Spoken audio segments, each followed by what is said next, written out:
இன்னைக்கு போதை பொருள், போதை கலாச்சாரம். சின்ன பிள்ளைங்க பச்சளம் பாடம் 10 வயசு பிள்ளை கொண்டுட்டு போறாங்க. ஒரு 3 நாளைக்கு முன்னால திருவள்ளூர் மாவட்டத்தில் வீடியோ எடுக்கிறான், எடுத்து அதை காமிக்கிறான். அதை இது வரைக்கும் கண்டுபிடிக்க முடியல. எவ்வளவு மோசம் இந்த ஆட்சியில.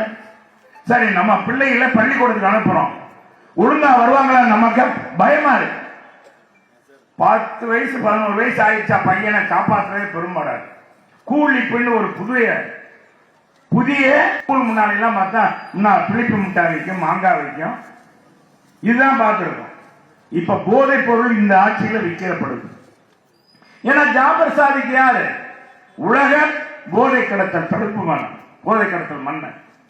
இன்னைக்கு முதலமைச்சர் ஒரு போட்டோ எடுக்கிறான், துணை முதலமைச்சர் ஒரு போட்டோ எடுக்கிறான்,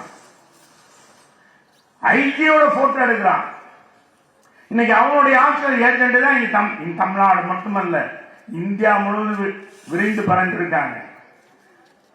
இன்னைக்கு போதை பயங்கரமான அளவுக்கு பரவி புதுவிதமா கஞ்சா கடத்த, ஆன்லைன்ல கஞ்சா வாங்குறாங்க. போலீஸ் காவல்துறைக்கு பாதுகாப்பு இல்லை, அரசு அலுவலருக்கு பாதுகாப்பு இல்லை. இந்த ஆட்சியில் எப்படி இருந்த காவல்துறை நம்ம ஆட்சியில்? சந்தன கடத்தலை வீரப்பனை சுட்டு வீழ்த்தியது அதிமுக ஆட்சியில். துணை ராணுவத்தால் பிடிக்க முடியாத அந்த சந்தன கடத்தல வீரப்பனை சுட்டு பிடித்தது அம்மா ஆட்சியா. இது மாதிரி போதை கலாச்சாரம் இருந்ததா? டாஸ்மாக் கடையில இன்னைக்கு 24 மணி நேரம் திறந்திருக்கான், 10 ரூபாய் கமிஷன் வாங்கலாம். எனவே அன்பு தாய்மார்கள், இது கமிஷன் அரசு.